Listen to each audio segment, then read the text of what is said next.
Brought to you by bedroombattlefields.com, this is the Tabletop Miniature Hobby Podcast.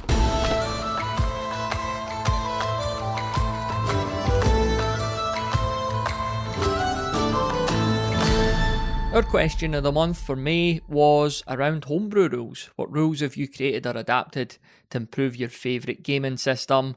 Maybe a homebrew rule that you came up with yourself, something you've tweaked, or something that you really liked in another game and you've kind of transplanted that over and it's worked really well and you've kind of stuck with it going forward. Let's get into it. Hey, it's Rob here, Fodzilla on the Discord. I was on an episode of the pod a while back talking about Acolyte, a solo and co-op adventure system I homebrewed on top of the Kill Team engine. That had a bit more work put into it since we last spoke. Lately, though, I've been playing quite a bit of one-page rules fantasy regiments, which is a very stripped-back version of Warhammer Fantasy. And I find I don't miss the Warhammer crunch at all, but what I do miss a little is the character that's lost as the system is simplified. So lately, with my brother who I've been playing with, I've been adding in some little fun bits and pieces, some small magic items, a bit more unpredictability in the system for casting and dispelling, and things like comical artillery misfires. It's made me think about what kind of detail I find important in a game, and it's those things that add a bit of emergent flavour rather than the crunch of calculating unit impacts and so on. Thanks. Good afternoon all. Jason Stockwell here, south of England during a Code 3 drizzle. Just sat in the van watching the sky fall on me, and I was considering what rules I'd adapted. And I am a serial plagiarist, really. I haven't created any of my own, but what I've done is, as hopefully people can see on Matthew's website, actually, I think Mark told me that Mark's battle report of our mega game recently has been put on the website. What we did there was combined a load of different editions of the same game to suit our own purpose at that moment. So we had 6th edition as the Warhammer as a core rules, and we imported the magic system from 4th edition Warhammer because that's more fun and has cards, makes everything feel different. And you can just lift these things out and place them in. You can just do a direct swap, that magic system for that magic system. You can have this rule set, this rule from the old rule set, just straight in there with that streamlined rule set, as it were. Streamlined being just they've cut out a lot of stuff because they want things to go quicker with more models. All right, fine. But we still want high flyers. Well, then we use the high flying rules, no problem. And we bring in stuff from Warhammer Historical as well, because they've got some more in-depth stuff for individual units to give flavour and narrative to a certain type of troop from a certain period in history. So we used Parthian shot and fast cavalry rules from Warhammer Historical, and it works fine with no adaptation required. And I like all that. And I like adding in other things for the scenario. So it's not rules as such, it's a situation, it's the narrative. It's, okay, these people are coming on in turn 3. You've got to do this before that happens. And that kind of thing. So that's not a direct rules thing, it's just adding these little bits in. Because as I've stated before, I don't like learning new rules, but being that all of this is the same system, I can just pick and choose. And I love that. So that's the closest I've come to inventing new rules. Other than in Dungeon Saga, my wife and I play around with things like you can poke your head around a corner to shoot, things like that, because my wife thought that was more narratively interesting than, oh no, you can't, like it says in the rules. And in fact, she did the same in Frostgrave. And my mate has done something similar for Gaslands and Zombies. It's a zombie game he plays from Osprey. And we add a threat tracker. So we were unsatisfied with the number of zombies that come on as game plays, because the more noise you make, you accumulate noise trackers, and zombies come to you based on who's created the most amount of noise within the facility, or zombies can see you and stuff like that. Well, we just thought, the zombies are a bit low grade, boring, not too many of them. So we doubled the number of zombies, and they increase dependent on the threat tracker. So the more noise you accumulate, which you can clear during the game, it stays on the tracker. It doesn't get cleared on the tracker. It gets cleared on your model in the game, but it doesn't get cleared on the tracker. So you can get up to 20 and 40 and 60. And when you get up to those levels on the tracker, it's no longer one zombie that gets generated. It's D2 or D3. And actually, there's other types of zombies.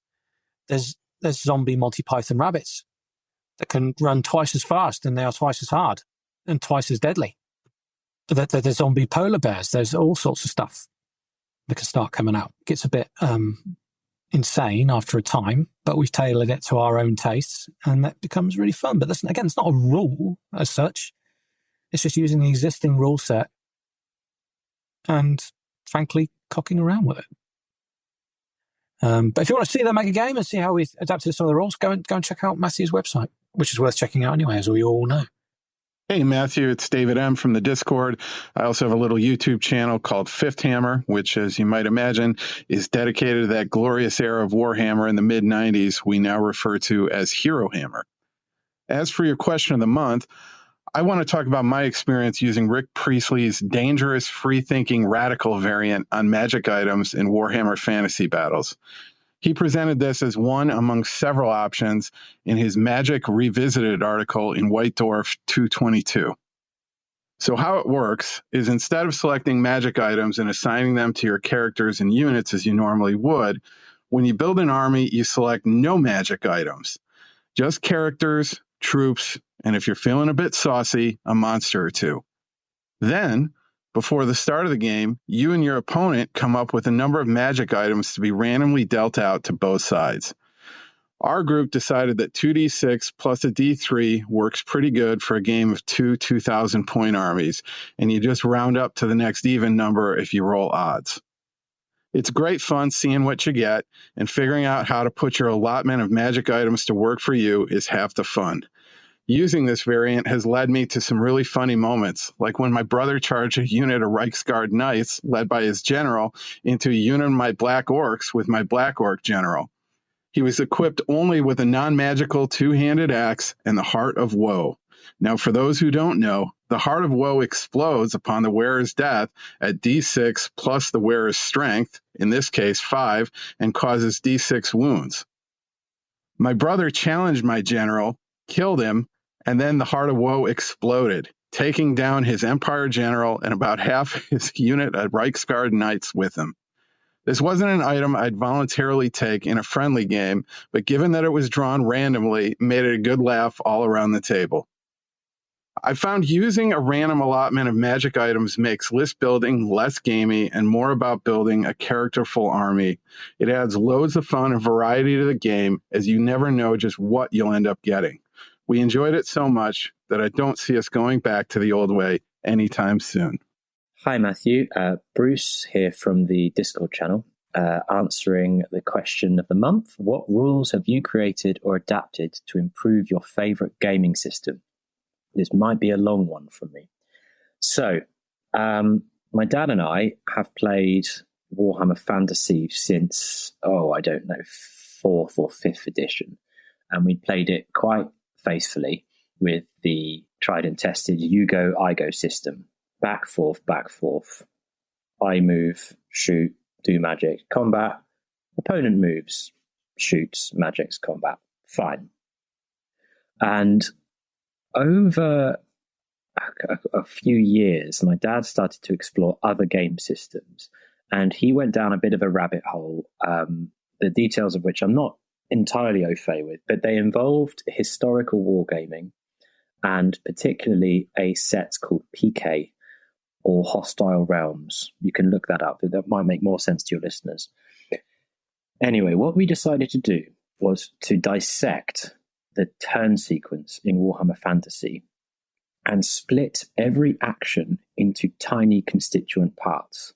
In other words, rather than me move all of my units at once, shoot with all of my units at once, etc., we split all those little actions, move one unit, charge with one unit, shoot with one unit, cast one spell with one wizard. We split those up into a deck of cards. And that deck of cards formed the basis of your strategy for that game. And it turned out into it. You know, when you look back at something you've done and you go, "Oh my goodness, I was really into that at the time." We actually wrote a full rule set for this, which is almost like an expansion pack to Warhammer Fantasy, turning inside out the turn sequence. But the gist of it was that at the beginning of the game, you would pick cards that befit your strategy.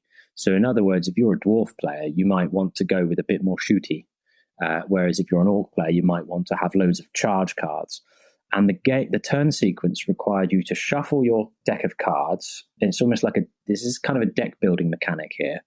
And then you would resolve your cards one at a time, one player after another. So it was really quick. So in other words, your unit could move, followed by your opponent's unit charging, followed by you casting a spell, followed, etc., etc. Again, there's a lot more complexity to what I'm making out, but I'm just doing a whistle-stop tour. Otherwise, it'll take up a whole podcast. The really fun part of this was we decided that why should any missile unit or any war machine for that matter, why does it have to wait to shoot? It can just shoot whenever it wants, right? That's how the battle works. You don't wait until your enemies stopped moving to take fire. So there was a way in which missile units could just interrupt the game at any point and loose their missile fire, at which point they had to reload and wait for the opportunity to draw the reload card, which was one of those actions I spoke about. So yeah, really, it was really fun. If you want to know more about it, it does have its origin in a rule set called PK, that's PIQUET, and Hostile Realms. I don't know the details as to what those are, but I know that that's where my dad drew the original inspiration from. The rules we wrote is we called it States of Battle in the end, and you can find it on rollforwounds.com/wargaming/states-of-battle. And that's where, presumably, at some point over the pandemic, I wrote a pretty long PDF covering these rules. But it was super fun, and it really gave a lot more nuance, and it gave a lot more sort of a sense of real-time warfare to the tabletop, rather than players ponderously waiting for one another to fulfill a 20-minute turn sequence. I'm going to leave another voicemail in a second, because there was another key part of this mechanic which we really enjoyed, which you may want to listen to as well. So this one done, over and out, and we'll speak soon. If you're in the market for a t-shirt, mug, sticker or magnet with Goblin Green bases written on it, then today is your lucky day. We've teamed up with TeePublic to create a merch store for the podcast, which you could visit by going to bedroombattlefields.com/store. So go and get yourself some Goblin Green bases branded merch today, and bonus points if you send in a photo of you being escorted out of your local games workshop. That's bedroombattlefields.com/store. And now, back to the show. Hello again, Matthew. Bruce from the Discord channel for part 2 of my custom rules that my dad and I made for Warhammer Fantasy. This one was really fun. So when it comes to wargaming, certainly for Warhammer Fantasy, and perhaps it's the same for a lot of other game systems, is the actual resolution of the battle is quite abstract in points terms. You just have an indeterminate number of points for your army. You know, I won by 112 points, therefore my army won. It just felt a bit weird to us. And we wanted a more visceral sense of how the armies were performing on the battlefield, and therefore how the generals were feeling. So a mechanic we devised was called I don't remember what it was called, but it was like a pie chart. And you placed what we called morale chips in the pie chart. So imagine a circle divided into 4 quadrants. And you have 5 in the first quadrant, 5 in the second, 5 in the third, 5 in the fourth. So let's say an army has 20 morale chips. And each of those quadrants have a different name. So the first one, let's say you're going from a clock face and you're going clockwise. The first one is emboldened. That's when an army begins its battle. It's ready to go. The next one might be called Shaken. They've taken a few hits, but, they're still just about holding the line. The third one is called Bloodied. This is when they're really battered and bruised and the fighting has gotten thick and they've started to maybe panic a little. And then the fourth one is called Desperate. And that's when the army is really against the ropes. So now imagine that each morale chip is removed when a certain criteria is fulfilled in the game. So, for example, a unit loses a round of combat, take away a morale chip. A unit flees, take 2 morale chips. A unit is destroyed, take its points value in morale chips, rounded up by the hundreds. So like a 300-point unit, if it's destroyed, take 3 morale chips away. Each scenario, you could then create custom little things to say, take a morale chip away if X, or gain a morale chip if your hero accomplishes a feat of great bravery, etc., etc. So the currency for the game is morale chips, and that's all that matters. It doesn't matter, forget points, forget, objectives, unless you want to. But it's all about this big clock face on the side of the board where you can literally see whether an army is emboldened, shaken, bloodied, or desperate. And what we thought would be fun for this is that as an army's status, and I said in my original thing that the this whole entire rule expansion would be called States of Battle, because when the army's state of battle, see what I did there, gets to a certain point, different rules effects might take. So an example might be a army of Khorne being the blood god, might actually want to get to the bloodied state because, of course, something like Khorne is partial to blood. Maybe I don't think that's how Games Workshop wrote it. Doesn't sound very threatening, but you get my point. A Khorne army might want to get to the bloodied state, at which point maybe Frenzy gives them an extra attack, or they get a ward save, or they get extra strength, or blah, blah, blah, blah, blah. And then you could have mechanics in different scenarios where an army's reinforcements, Gandalf coming out over the hill, would only occur when the defending army gets to a desperate state. So it adds a bit of timing, it adds a bit of emotional heft to a game, at least we thought, in comparison to totting up victory points at the end and just sort of running them through a chart and working out who won and who lost. So that's morale chips. That's the other little factor to our weird sandbox rule set that we created for Warhammer Fantasy. So yeah, hope you enjoy that. There's, like I said, that was a whistle-stop tour off the top of my head. I think I wrote it more comprehensively on rollforwounds.com. So if anyone wants to check it out, please do. Sorry for occupying nearly 10 minutes of your lovely voice note. Got to go now because there's 5 seconds to go. Cheerio. Thanks for the podcast. This is Jason Rush in New Orleans, Louisiana, answering the question, a rule that I've adapted to other games. So I'm going to betray my age. I can be a little forgetful at times, but there was a great rule that came up in a game, and I think it was Dracula's America. And the rule put to use civilians on the board. I find it funny that we play all of these games with these elite groups in populated areas, yet there's no one in them. It seems a little silly. You're in a marketplace, for example, with trading booths, and there are no merchants, there are no shoppers, yet there's these, pair of elite gangs fighting each other. Where is the population?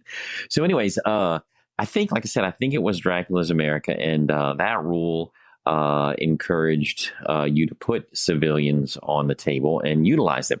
And if I recall, and part of this may be the original rule, and part of this may be my adaptation, but there were 2 ways that you could utilize the population, the people milling about on the board. Once the game started and shots were being fired, all those civilians hide in, behind the nearest barrel or space cargo crate or whatever. And at any time, depending on the nature of the gang, they can utilize the civilians. So if you are a quote unquote evil gang, you can grab the civilian and use them as a human shield, somehow improving your armor, for example. Once they get shot and they die, of course, your armor would then go back down. But you can do that. Now, as soon as an evil person takes a person like that and begins to use them as a human shield, well, in order to counter that, assuming you're playing against a good army, then the population who have not been taken to be used as a human shield will begin to fight back. So from their hiding spots, they will take pot shots against the gang that has taken one of their brothers or fellow townspeople to use a human shield. They will start fighting back. Now, they are not particularly effective. They're more of a nuisance than anything else. But anyway, that's generally speaking the rule that I've adapted and used in other games. It's gone through various iterations, but the ultimate goal is to pull that population, pull that group of civilians in that marketplace or in that spaceport or whatever, and actually work them into the game and make the game more realistic by showing a population, a civilian population on the board to interact with your combatants. So hopefully that made sense, and hopefully maybe it'll inspire some folks to do something similar. So thank you. Hello, this is Darren and Narad on the Discord calling again from California. I'm calling for the question of the month, and I know it's about modifications to rules that I've used, but what I have is essentially my own little rule set that I've made and printed up for my the tabletop club that I run at the high school where I teach. I'm calling it Odd Wars, and it's based on two rule sets. One is called Book of War by a guy named Dan Collins, and then a version of that called Odd Encounters that his friend Paul made. And essentially what those are taking the original D&D game and the math of the original D&D game and bringing it back to a war game, miniatures game. And so I've done that because I wanted to introduce my students who've been playing like the newest version of D&D for the last 6 years.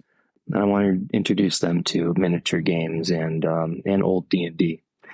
So I made up a little booklet, and I added in some kind of rules from Frostgrave about getting treasure and a few different things. And we had our first playtest today. It was great. I had 3 students playing. I GM'd it. They had a good time.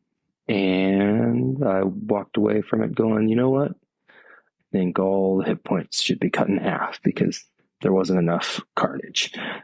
So anyway, so that's what we've been doing. New rule set, new kind of game design, fun, and there you go. Love the podcast. Thanks again. Cheers. Hi, so it's Ed from Sussex in the Discord group here. My game that I have done the most homebrewing for would probably be Space Weirdos. We have all sorts of little house rules. Movement in Space Weirdos is measured by sticks, and you're supposed to move in straight lines. But we do allow people to use either side of the stick to give you just a little bit of lateral movement to pop around corners and things. We also have a shooting into combat rule, because technically you're not supposed to be able to shoot into combat, but when there's 3 or 4 players and you're shooting at people and your guy's not there, it seems reasonable that you're able to.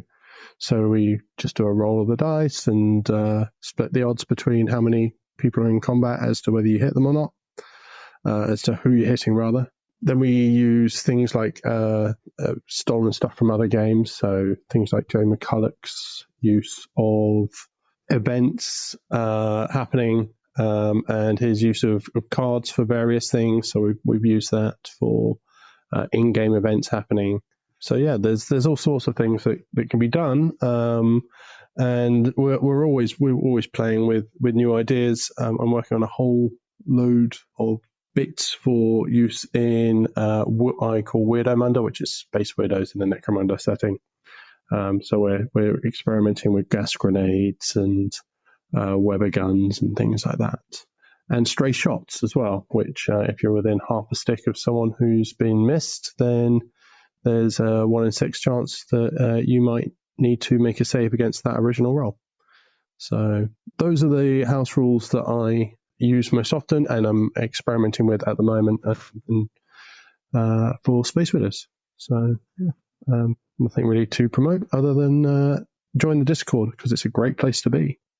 Massive thanks to everyone who submitted their audio feedback there in May, and if you're listening to this at the time of recording in June 2024, then our new question of the month is around hobby-related things that you once owned that you really wish you could get back. So we hear about this a lot in the hobby, don't we? Like you had something when you were wee and, for some reason or other, you no longer own it. Maybe you gave it away, chucked it out, maybe your mum chucked it out. Maybe it just got lost, sold, whatever it was. But something that you once owned that you just really wish you could have back now. So I think for me it's a toss-up between two different but very similar things, the Chaos Dwarf Army book and the Chaos Dwarf Sorcerer on Lamassu. I kind of owned these by proxy. They weren't really mine, they were my wee brother's. But if you've been listening to the podcast for a while, you might have heard me mention before that my wee brother is sadly no longer with us.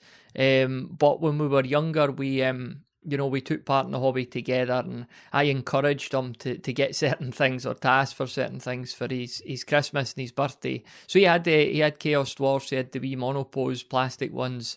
I've still got a couple of them actually that I made sure to paint up. In fact, that's literally the album cover for this podcast, isn't it? So that was one of his Chaos Dwarfs, but I had under my own guidance, he had Lamassu, which I also said to him, it'd be nice if you let me paint this because I've been painting a bit longer than you, and so I got to paint it up. And we had the book as well. He had the book. So again, for no other reason than just it was nice to flick through. It wasn't like we were seriously playing the game or that. So I don't know what became of the book. For all I know, maybe it's in my mum's attic somewhere. I would doubt it. I imagine it just sadly got thrown out at some point in time over the years. Lamassu, I did. There's like a box of sort of it's miscellaneous bits of Lego at my mum's house, and my brother's boys, my brother's youngest boy, he's about 5 now maybe. So when he comes over or when my daughter goes over, they've got all these toys to play with, and I did in this miscellaneous box of like Lego and that find it was part of Lamassu. It was like his wing or something, but just like one single bit of him. God knows where the rest of it is. But I mean, if I could have that back in its full form, and if I could get the book back as well, I know these books are worth a fortune. I wouldn't sell it. I would obviously keep it for the sentimental value.